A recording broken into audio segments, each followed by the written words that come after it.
All right, everybody. Welcome to episode 11 of season 3. We are so close of finishing the season. Just like every season, I had promised 12 episodes. And for the first time ever, just to give myself a pat on the back, this is the first time in all the seasons where I actually am consecutive and every episode drops every following week. This one's a little bit delayed, and I'll be honest with you, just by a couple of days, but nothing crazy.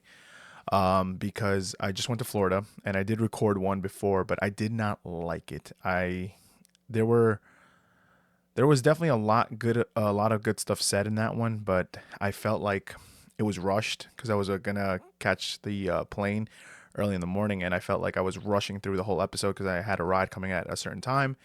So I didn't want to completely rush that episode for you. So this is my redo. This is me starting the whole episode from scratch. So, like I said, I just want to give a big thanks to everyone that does listen to my podcast. This does reply, comment, like on the reels, showing me support on all social media platforms. Puka Circle Podcast is on Twitter now. It's on Facebook. It's on Instagram. It's on YouTube. It's on, I think that's it from now. Eventually, as I build, I will put it on more and more platforms. You can listen to this video and audio out. Blah, blah. You can listen to it on video and audio only on YouTube and Spotify. For the rest, if you want to listen to Apple Podcasts, it's completely fine. It will just be the audio version, which should not be a problem for most of you. But thank you so much. You guys don't have to show your support, even if you're just my friends and showing love. Like, it shows a lot because not every friend is taking their time to listen to my podcast. Not every friend is liking my posts. So I do appreciate the ones that do, and trust me, I'm very grateful. You are not going unnoticed. I do appreciate it from the bottom of my heart. I just want to say a big thank you, and I hope you are all enjoying these holiday times. It's a very special time to me. This is my favorite holiday of the whole year. I love Christmas just because it brings the family together. It brings this whole like kind of unity of love, family, couples together, people that you haven't seen in a long time, but when you do get to see them around these holiday times, it's a very precious moment. So let's get to it. Episode 11 is going to be called Self-Esteem. In this one, I wanted it kind of to kick off from the last season. We talked about an episode of Times of Darkness where I talk about death, breakup, stress, mental health awareness. And on this one, I kind of want to talk about how I was able to build my self-esteem throughout my whole, journey. And obviously, I'm going to use me as an example as a solo episode just because I want to keep it authentic. I want to make sure that you guys, hopefully, I give you something that you guys can relate to, something that you guys can maybe use in your journeys. You maybe use one of my stories to help you motivate you or help you realize that everything does have a purpose in life. And as long as you're working on yourself, which is we're going to keep repeating that word, as long as you're working on yourself, good things are bound to happen. And now it all depends on what route and what path you're looking to take in your journey and how you're willing to add to those benefits that come your way. So let's keep it simple now. Let's say Google defines self-esteem as confidence in one's own worth or abilities, self-respect. Before we continue moving forward, I want to just say that people that don't have a high self-esteem, I hope you can use this episode to help you at least, even if it's just to take out something very minuscule from this episode. I hope you guys can use it because it definitely, my journey has been a roller coaster with my self-esteem. And I'm going to share some stories and everything like that of how ironic it is to be in a good situation, like a be in a good kind of scenario in life, but have low self-esteem, and then kind of be in a bad scenario where your self-esteem is actually really good. And to give you an example like that, I grew up in a town called Inwood. Inwood wasn't really quote unquote the ghetto, but it was definitely a town that had a lot of poverty in it. Growing up there, my family, we had a 2-bedroom apartment in a 3-story building, and every family there was either Latino, black, and you saw one go through it. As a kid, you don't really know what's going on. You just think life is moving on day by day. You don't really question where you are financially. That's not a question young kids ask themselves. But when I look back at it, when I reflect, I realize it's funny, where I came from, and it's good to know where your roots are because you have to kind of appreciate the journey, appreciate how far you've gotten. So, those are tools where you can also self-reflect. How far have I gotten from point A to point B? I may not like point B right now, but you have to understand that maybe point A was worse, and point B might be, even if it's a little bit better. That is growth. That is progression in a way. So to give you an insight to what it was, I lived in Inwood in a kind of poverty area, but I didn't look at it like that. I had my family close to me. We had about 7 to 8 people always in that apartment, and that's a 2 bedroom apartment. So I shared a bedroom always with my parents. Our living room we made into a bedroom. Had my cousin stay there because she just came to the States. My brother and his girlfriend at the time lived there too.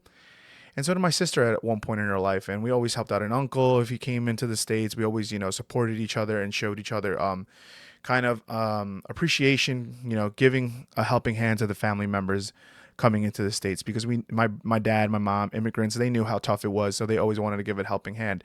But in that time, like I said, not having a room, I didn't look at it like that. I just looked at it, oh, I have family over all the time. I'm able to, hang out with my family, hang out with my uncles, my cousins, my siblings.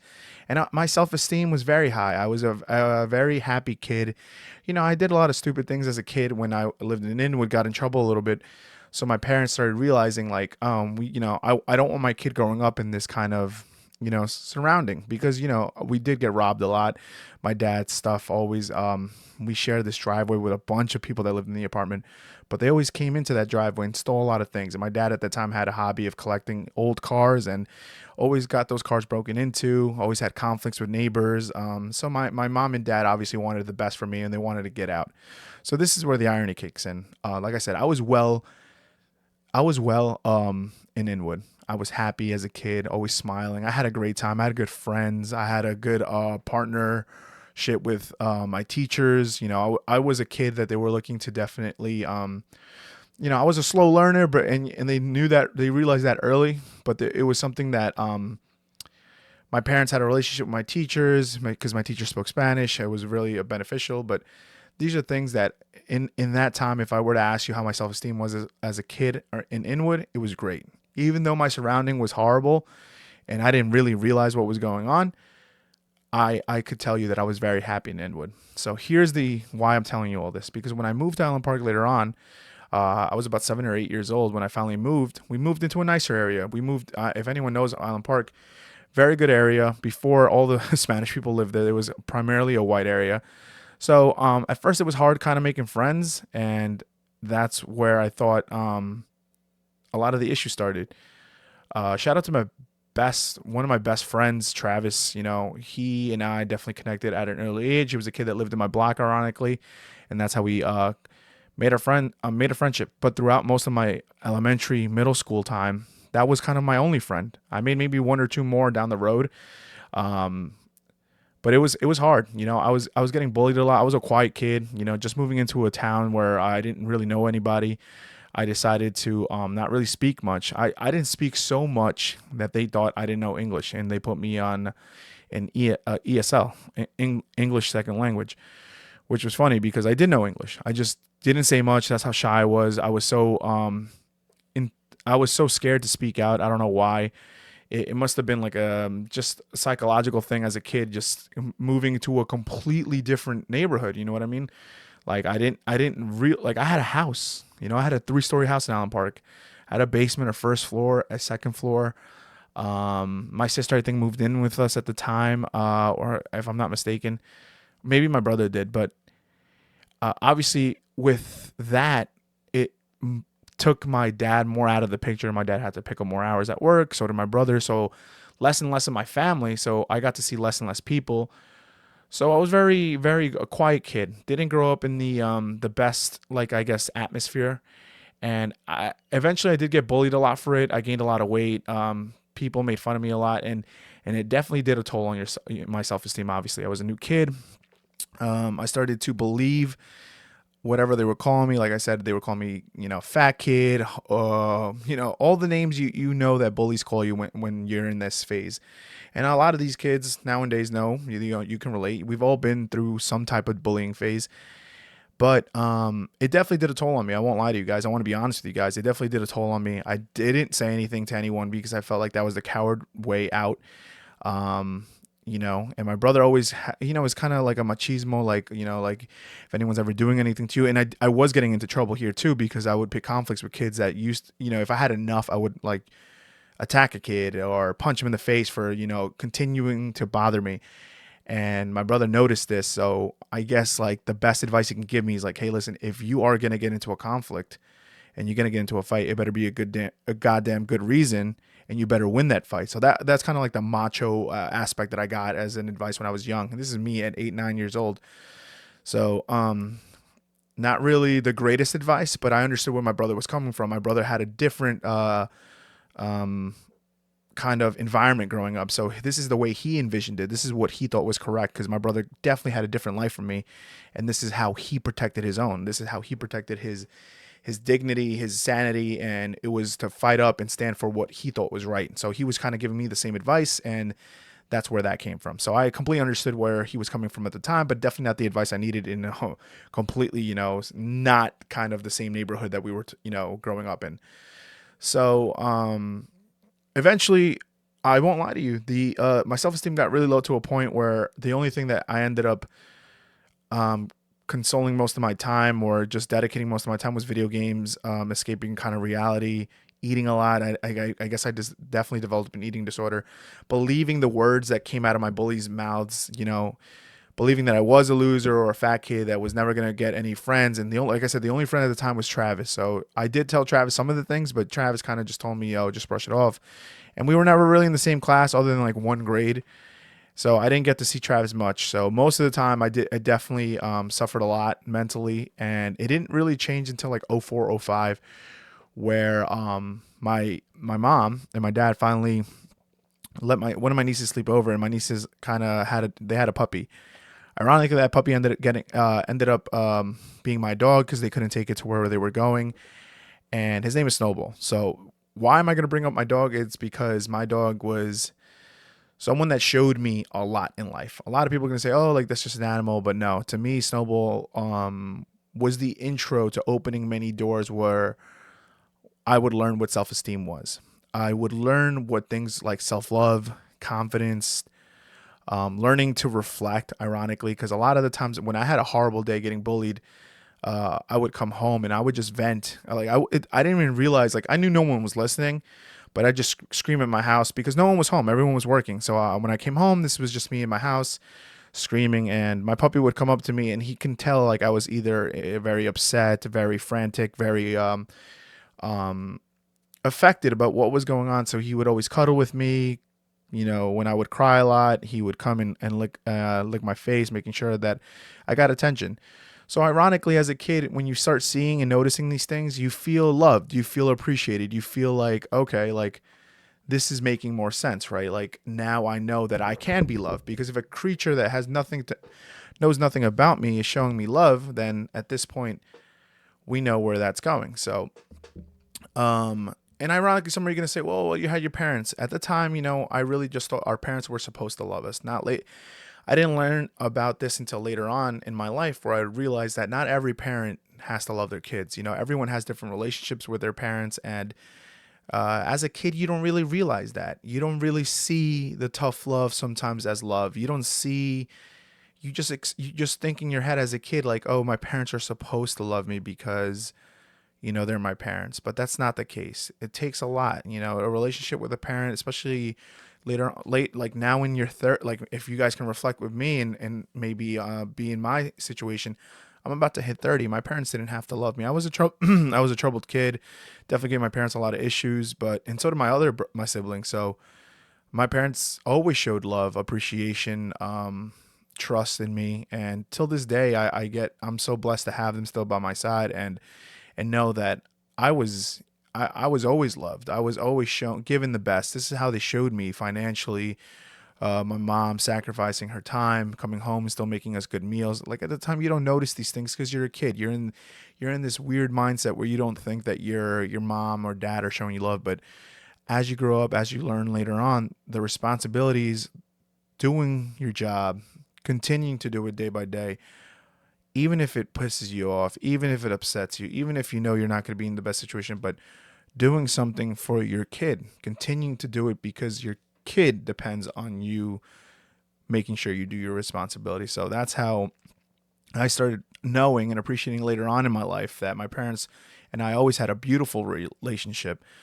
But the reason I also bring up Snowball is because he was the opening of that. Me opening my eyes to what love really was. Like, how can you love a human, a dog? How can you start loving somebody, loving yourself?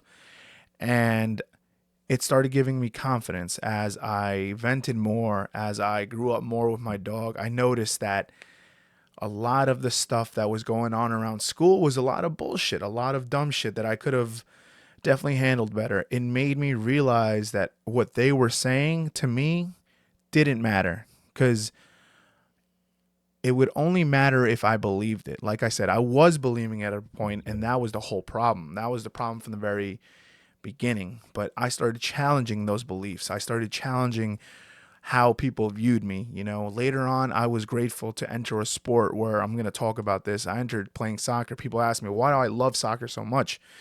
A key reason why I love soccer so much is because it changed my entire life. And I'm so dead ass. Like, I'm so honest. You wouldn't think a sport can change. Like, oh, you just love watching. No. When I played it, it brought structure into my life. It made my brain think for the first time, like challenge my thoughts, make sure that I thought outside of the box. And how did one sport do that? Well, the one sport that I entered was soccer, and that is what opened the door to a group of people that I end up, calling my great friends from now, my brothers of mine, that I still play the sport with every day. You know, people like Franklin, Fonzo, Elliot, Travis. Travis got into the sport too. Johan, Kevin, who else played the sport? Bruno, Brian Cruz, Reyes. There's so many people in my life that I met due to the love of the sport, playing the sport, watching the sport. I was consumed by the sport. And like I said, the first time I ever kicked the ball, like religiously like that, was in eighth grade. Maybe like seventh grade summer, entering eighth grade, and I fell in love with it. At that time, my self-esteem was very not so great. Like I said, I was challenging it, but still getting hindered by the battles. I was still obese at that time. I was weighing 200. I was pushing 280, and when I entered the sport, it was so much fun. I sucked at it, but a lot of them did too, and it was all growing pains. And we played it religiously, and it was the tool I used to finally, which I didn't use it for this excuse me, I didn't use it for this route, but it made me lose weight. I started losing weight a lot, and entering high school, I could tell my self-esteem was still pretty low because a question that all my friends asked each other, and a question that, ironically, I use an example as a lot. I used it in the previous podcast. Is they asked, we all asked each other a question like, oh, when do you think you're gonna have sex? When do you think you're gonna have your first kiss? And I was so dead ass when I told them like, oh, I think that, in all honesty, my first kiss and all that's probably gonna happen when I enter college, because my self-esteem made me think that, me having kind of very little self-belief in myself, and me achieving getting a girlfriend, getting a girl to like me. I didn't think that was possible. I didn't see that happening anytime soon. Like I said, I was building the small blocks for my self-esteem to get better, but I did not envision that it was going to ever happen so quickly. And it did. And this is why. So you have to work on yourself, because I didn't even know it, but I was working on myself every day by playing the sport, by losing the weight, by shedding the pounds. And as I was shedding the pounds, people started being nicer to me. I entered a new school also, which gave me the opportunity at the door to reinvent myself, right? And I did. At first I came together with the people that I did know, and people were being nicer to me because they saw me losing weight. They saw a new me, a new version of me. They're like, oh, look at Puka. He's different. He's working on himself. And I really wasn't. Like I said, very minuscule amounts of working on myself, but I was just playing soccer every day with my friends, and it made me lose weight. I was getting compliments. They're like, hey man, you look really good. Like keep it up, whatever you're doing. Like, and to them, it was probably more than soccer. They're like, this kid's definitely doing more than soccer. And I was eating like shit. Every day. Me and Franklin, swear to God, would have the 5-5-5 deal every Friday and Saturday probably.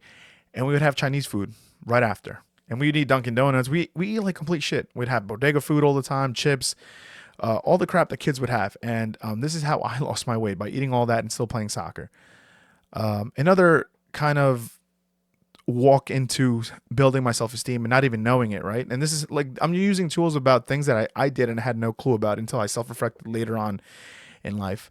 I was afraid to join the soccer team in ninth grade, so I didn't do it out of fear. I let fear beat me, and I regretted it every day because I feel like I definitely could have used the experience, even if I wasn't going to get the position, and I definitely should have done it to get um, an understanding of what it was going to take, right? Because later on, Travis did join it, and he told me you should have joined, man. Like it would have been fun. I'm having hella fun, and I was always jealous. But I admired Travis for his bravery, because at the time he was also fat too, but he had lost a lot of weight too with me. This is a journey that me and him entered, and we were shedding pounds like there was no tomorrow. But Travis took that route. He was not afraid to take that obstacle, and I always admired him for that. You know, it was a beautiful. Maybe he didn't see it, but I was very afraid of rejection, very afraid of getting cut. But ironically, my greatest fear, what I just mentioned right now, getting cut, happened the year following because I promised Travis that I would try out in 10th grade. So 10th grade happens, I make it to the end of Hell Week, which is what the week of, of soccer tryouts were called. I made it to the last day, and then the last day they had to cut like I think 4 people, and I was part of those 4 people, and I was very upset, very disappointed. It affected me mentally a lot because it felt like I had failed. Like I felt like how do I justify this? Like how does this make sense? I've been playing soccer every day with my friends. I've been I ride my bike a lot. I shed it, but by the time I tried out for soccer in 10th grade, I had lost most of my pounds. So I was 280 entering 8th grade, pushing 280, and by the time I tried out for soccer, which was the summer of 2009, going into 10th grade, I was about 215, 210, about there. By the end of the Hell Week, I was honestly like 200 pounds because that weight was just shedding right off me. But to me, it didn't make sense. But this was the eye opener. This was the thing that made me finally realize when you want something, when you want to achieve something, you need failure.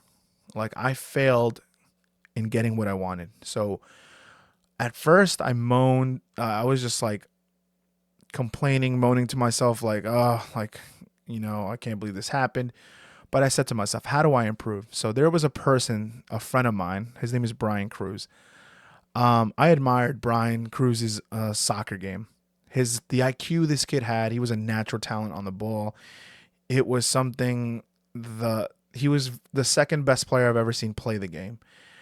I tried to mirror him so much after I failed, and I would copy the way he controlled the ball, the way he would pass. Like I knew his passing, his control, and his strength were three things that he had over a lot of people. So I tried to basically mirror that when I played. I tried to basically copy him, and I told him in private, which is a lot of things that my friends don't know. I told him in private. I was like, bro, I literally want to be like you on the field. I want to have the same IQ. How do I work on this? And I told him that I was looking to make the team next year, and I really wanted to work on my game because I was so pissed off that I got caught. So he took this as a good way of showing me, all right, well, I'm gonna bring you into what I do every morning, in the summer, and we're gonna work on it. And ironically, and it ended up working. Me and Brian would wake up early in the morning, like probably 9, 10 in the morning, go out into the soccer field. We would run about run and jog about 9 to 10 miles a day. This is what he did on his daily routine. Play with the soccer ball a lot, juggle, shoot on the net, making sure we run for it, things like that. And little by little, I started shedding more and more weight, and it was good. I had endurance. I was starting to understand the ball, control it a lot better, learn how to pass. He would tell me the tips that he would do, why he would tackle this way. What do you need to observe when you're seeing the game move at this speed? And it was beautiful, man. I literally I have so much admiration for the kid's talent in soccer. He was a great friend when it came to pushing you, especially for something that you wanted. And I listen, this is something you guys might laugh at, but I tried out again my junior year, and the norm is that freshmen and sophomores make JV, juniors and seniors go on the varsity team. I ended up making not the varsity team my junior year. I ended up making the JV team, and it kind of discouraged me a little bit. But I said to myself, I have to stop thinking like this. if I'm on the JV team, what am I going to do? I'm going to have to push myself. I'm going to have to earn my respect, earn my trust. And if I am coming there, I better make sure I better fucking work for it. I better fucking push myself and make sure I get better. And if I do by any chance happen to get selected, my main mission was to get selected every game as a first team player. And ironically, for I won't lie, maybe 2 or 3 I didn't get called up for the starting team, but I ended up getting subbed in a lot. But for most of the games throughout all of my 11th grade time, I was the starting left back, right back, or center defensive mid, and it was good. I took it as a challenge. I respected it, and I did really good. Even by my own peers, when we were supposed to, we gave our captains responsibilities to make the teams. I was selected by them, so I knew that I was acknowledged as somewhat of a good player, to shown at least respect and in the defensive part, and it helped. It helped my thing, and like by the time soccer was done, I was weighing about like 175 pounds at my skinniest. But this is where the self-esteem, also another lesson, kicks in the funniness of how your brain works and how your mind is really just about you working on it, you trying to transform a thought to make sure that it doesn't stay negative all the time. And by that I mean, like, I would look in the mirror. I was 175 pounds, the skinniest I've ever been in a long time. I was getting compliments. People were wanting to be my friends. People were always wishing me, like saying like, "Oh man, you look great. Like, you're doing great." Even my family members would be like, "Wow, how the hell did you lose all that weight?" And even with all that being said, I would look in the mirror and I'd still see a fat kid. I don't know why. I'll be honest with you. I have no idea why my brain would do this. I would still kind of be like, all right, what else do I have to work on? Because I still feel fat. And obviously, when you're in the second part of your high school years, you start getting introduced to, marijuana, alcohol, and all that stuff. And that definitely did not do justice for me in where I was. I used that tool and resource on myself. I was the only one to blame for doing those things. And it's a normal thing as a high schooler, and you start realizing that it's not the smartest idea, especially if your self-esteem and your mental health and you just being a weak person. It's not the route to go. And it hurt because everything I had worked for, I reverted. I got fat again. I drank a lot of alcohol, but into some credit, like I said, some things that were built up through my high school times definitely broke me out of my little circle. Like ninth and 10th grade were very good. It made me talk to people. Like I said, the things that I was doing, it broke it. I broke a barrier. I wasn't that odd kid anymore. People wanted to talk to me. Even my friends came up to talk to me. I was someone that definitely was good to have a conversation with. I was able to, get a girl to like me when I thought that it wasn't ever going to happen. I got a girl to like me in my ninth grade when I was still chubby. So something about my character was developing. I was breaking out of my cocoon, like knowing it felt nice knowing that people did like this side of me that I was hiding for such a long time. You know what I mean?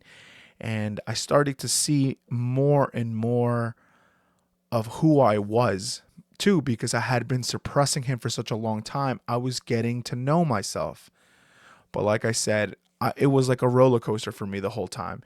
It was something that I had a high moment and then I would go low on something else. And it's life. You live and you learn your lessons, you learn with your failures. And like I said, building my self-esteem, a lot of credit to a lot of the girls that used to talk to me. I remember this one girl, Kelly, I love you, by the way, if you ever see this.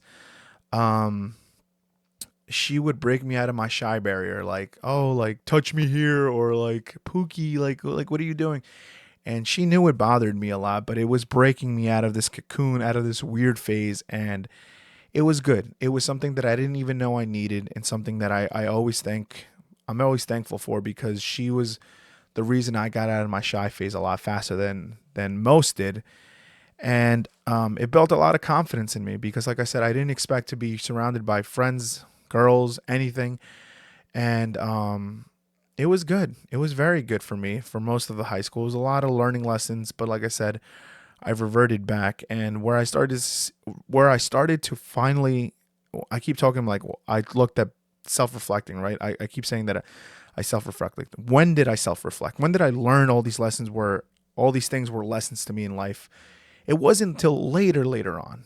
Like, I talk about alcohol and all that stuff in college and everything. I almost failed college. Well, not failed. I almost took a route in a path that I wasn't going to basically pass it, and I had to revert back. Like, I went to Farmingdale, and I wasn't taking it so serious because I got financial aid until the moment they took my financial aid away, and I got scared because I had owed a lot of money, and I also needed to go back to the next semester because I had a rule with my brother. My rule was to make sure I do school right and then graduate on time and make sure I'm not just bullshitting around. So I was fearing for my life. So what I did, I reverted back. I went. It was kind of a blessing in disguise that Farmingdale took my financial aid because it made me work. It made me get 2 to 3 jobs. I always had 2 to 3 jobs around that time. It made me hustle hard. It made me understand what working for a dollar meant. But I also, like I said, at that time I didn't see it like that. To me, everything was like fuck. This is someone's fault. Like, I was always trying to point the finger at somebody, but I was finding solutions to my problems, and I worked a lot. And a lot of times for me to feel like that was gonna get justified by working all those hours, I felt like I needed to go out and party a lot when I could. I felt like I needed to drink a lot of alcohol to suppress what happened that week, suffering all week, working those 50, 60 hours. And for me, it was a dark couple of years. From the time I was um, 19 to like 23 years old. 23 is when I finally woke up, and ironically, it took a one trip to change my whole life. Right around this time, I went to Thailand, and Thailand made me appreciate something. It was so peaceful, such a beautiful. If you ever have the opportunity to go to Thailand, I would definitely recommend it. I did a lot of like inner searching. Um, it opened my eyes again to what the fuck am I doing? I'm stuck in a job that I fucking hate. I graduated college, you know. Um, that's my reward. I rewarded myself by going to Thailand. And also, how did I pass college? Honestly, that this is also something that um, like, you don't know that you do these things until you're in a different time in your life and you're self-reflecting, which is why I tell people self-reflecting is a must. You must do this. You must realize how you get out of situations. And I realized that even though I did not like it, I was very good under pressure. Who put that pressure on me? It was myself. For no good. I didn't have to be in that situation, but when I did put myself in that situation, there was always something about me that in thick and horrible moments in my life, I'm very good at still doing what I need to do. Something probably that I got from my father, my mother, my brother. It's kind of like an immigrant kind of thinking, as in, like, what the fuck? Like, I have to do this because I need to get this done. And luckily, I had that in me. That's how I was able to revert everything. So I went to Farmingdale, went back to Nassau, and took that shit so serious that I got so many good grades. And people are gonna say, "Oh, Nassau was easy." Well, it's not always that easy, but you have to still put in the work, and I did. Taking myself back to Farmingdale, finishing the credits, and graduating in 2017. And a big shout out to Christian Rodriguez, man. Christian Rodriguez is someone that a pal of mine that took fucking Farmingdale and getting me and him had a goal to graduate together, and we did it. And we pushed each other. We were buddies. I talked to him. He vented to me. He would tell me, take this class, I'll take that class. Well, we worked together to accomplish a goal, and it was done. It was awesome. We graduated together. We walked together. A brother of mine that I love and appreciate so much. I don't say it often, but thank you so much, man. You have no idea, like, how you pushed me to not revert back to my old ways, and you were someone that definitely helped me a lot. So thank you so much for that. And when I graduated, and like I said, my reward was going to Thailand, and I went to Thailand. I just saw that people were so poor over there, but had an amazing lifestyle, were happy, and it brought me back to my Inwood days. It made me realize that what matters in life is really what you put yourself, where you put your mental state, no matter what position you're in, no matter what part of your journey you're in, is learning to appreciate the moment, learning to appreciate where you are. And I understood what I was doing at TD when I worked at TD at the time. Not even a week that I got back from Thailand, I said enough is enough, because when I really looked at my life, I was like, why am I staying at TD? And I stayed because I was comfortable. They say that comfort is the biggest enemy to you. Being comfortable is so scary, and it is. It's very scary. And at that moment, I decided to quit TD with the job that I got that was in sales, and I hated sales. But I said to myself, just because you hate something doesn't mean that you shouldn't try it. You should at least try it and give it a chance, and maybe it can work out for you. And I tried it, hated it still, did not like it, and I quit. I put myself in even a deeper situation where I was unemployed for a couple of months, but I had a couple of, $1,000 in my savings, so I was able to be afloat and handle myself okay, which was the biggest eye opener. Which then brought me into a new company where I'm actually basically in a management position now. Shout out to Home Depot. For those that know, you know. Um, and I worked on myself a lot when I quit. I went to the gym with Fonzo. Shout out to my workout buddy. I decided to go a different route. I pushed myself to limits that I didn't know. I put myself in a new situation, a new area. And around those times, like I said, I pushed myself so much that I didn't even realize it, but I was doing exactly what I was doing in ninth grade. Shedding the pounds, shedding the weight off me, working on myself, reading a book, starting my projects like the Island Boys podcast at the time, learning to be in tune with myself, learning to know who I was as a person again, and putting myself in a position where I was understanding everything, loving myself, self-respecting myself, knowing that okay, Puka, you're not happy here, let's do this. Okay, you're not happy here, like, what are we going to do here? Like, I started to become an adult. And with all this self-love and self-respect, I took a shot at this beautiful girl around that time. And I got rejected the first time.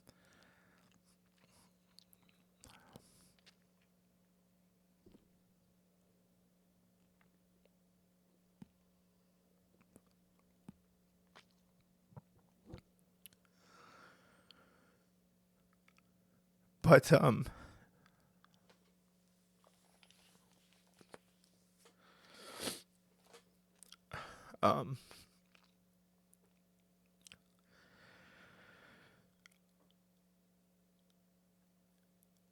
I said to myself, okay,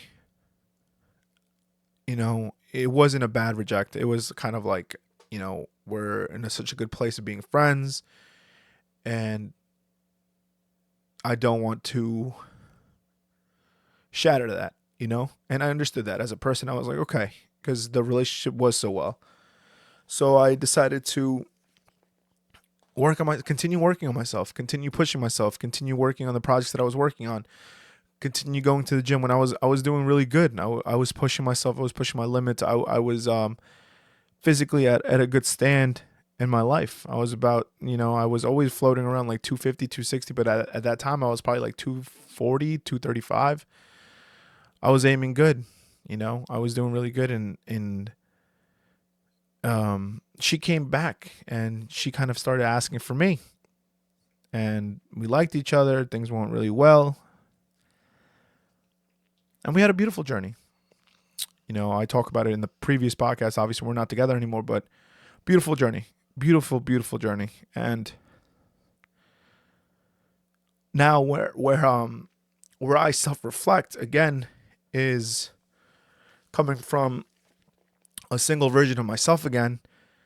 I look back at those moments and what could I've done? What could have I done better? What could have what could have I done to maximize my self growth even when I was in a relationship. That's what I feel like a lot of us do lose in the beginning of a relationship is, we get comfortable.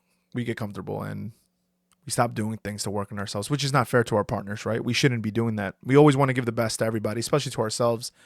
And that's what I'm learning now to self-reflect in that relationship. Not saying that any of the time I was unhappy. I was, you have your moments with your couple and your highs and your lows um and it happens.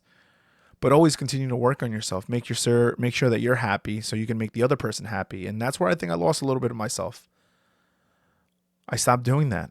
I got comfortable. I fell into my own trap that I usually always do. And that's why I say it's a roller coaster for me. And what am I looking to change now? What am I looking to improve on? Continue doing my projects. Make sure I'm disciplined. Discipline is the hardest thing that you can get because people like me, you can do something for a long time and there's somewhere you plateau and for some reason you fall into a bad habit of going right back down. And that's what I'm looking to stop doing. I'm looking to plateau again somewhere along the line where something just stays stagnant in my life and not quitting there, not going back. I want my life to go up, plateau, up, plateau, up. I'm not looking to, and if I do come back down, it better be for a good damn reason. And it should be for something that that I can know and make sure that I can work on it. It's okay to be down or stuck in your plateau, but don't divert back to the bad things that are going to make you a worse person, a worse version of yourself. And yeah, so like I said, it's all about mindset, what you put into your brain, what you learn to, how you talk to yourself, how you find certain paths to admire and look at it life, which is why I tell you guys, what I found to find peace in a lot of my journey was finding God. I say it time and time again. I'm not the most religious person, but my faith has definitely helped me progress as a human being due to the fact that when I talk to myself, I don't just talk to myself. I talk to my God. When I reflect, I'm reflecting with somebody next to me, analyzing what I was doing. You don't have to do it that way. If you want to do that, you want to find something that's going to help you, go ahead, do it. If it works for you, it works for you. A lot of us try to find purpose in life, and I feel like my purpose in life is to change the world in some way, even if it's just one brain at a time. Spark a mindset to somebody, my nephews, my nieces, you guys, my family, my friends, myself, and I am not the perfect human at all. I am far from it, I'm a work in progress that I'm never going to stop working on myself. And that's the truth about everything. You should never stop working on yourself. But learn to love yourself. Learn to love the journey. Learn to look in the mirror and not be disgusted. No matter what position you're in, as long as you're pushing yourself to be the best version of yourself. You don't need to have abs, but if you're looking to lose weight, find a plan that's right for you. Don't do a plan that doesn't make fucking sense at all. Do a plan that's justifiable for you. And know, as long as you continue to put in the work and don't stop, 100 days from today, you will be better from where you were. 200 days from today, you'll be way better from where you were. That's why they say time heals. Time heals with a plan. Time heals with action. Time does not heal with you just sitting, laying down in your bed, moping, being depressed. Self-esteem works the same way. If you put garbage in here, you will mutter out garbage. You will surround yourself around garbage. Speak into the world what you want. Just like energy, what you put out into the world will be coming right back for you. Use me as an example of how it has done justice for me. I've lost the weight once. I can do it again. I know it's possible. It's going to be harder. Yes, because I'm older. Yes, because there's responsibilities. Yes, because I might have to pick up another job. But is it impossible? No. I've done the 2 to 3 jobs. It is possible. I've worked out every day. It is possible. I know I am only I am only where I'm going. I'm only going to go to where I limit myself. So don't have any limits. Learn to respect yourself. Learn to fight for your happiness. Learn to push your boundaries and feel uncomfortable. Pain can be used in the proper way of progressing as a human being. You can master getting over a hump in your life, over an obstacle that's been hinging you to stay where you are. Don't be the person that lets 10 years pass by and then you realize, fuck, I'm unhappy. But even if you are that person, starting today can be a life changer. Tell yourself, today is the day that I will be talking about 10 years from now because I'm in a way better position. So that is my episode on self-esteem. I hope you guys all enjoyed it. Like I said again, enjoy the holidays. Thank you so much for taking your time to listen to me, to my episodes. It has been a beautiful journey of season 3. I have one more episode to go with Valentina, which I'm very excited to definitely record. I am looking to continue to grow as a human being with this project because I really feel that even if I help one person, that's enough in my life. I've done it with my nieces. I've done it with myself. I've done it with everyone else. Hearing different perspectives help me. It opens my brain to understand that there are other answers in life and I shouldn't limit myself just to one. So that's how I view it, and just don't give up. Continue to do you. Love yourself. Or if you don't, learn to love yourself. Look in the mirror, talk to yourself, get a camera, record yourself, write in a diary, get a calendar, write, X them out every day you do workout. It'll feel good. Accomplishment progression is something that we all need in our life. And that's it. That's all I have to say for today. Thank you guys so much. I appreciate you guys. Salute.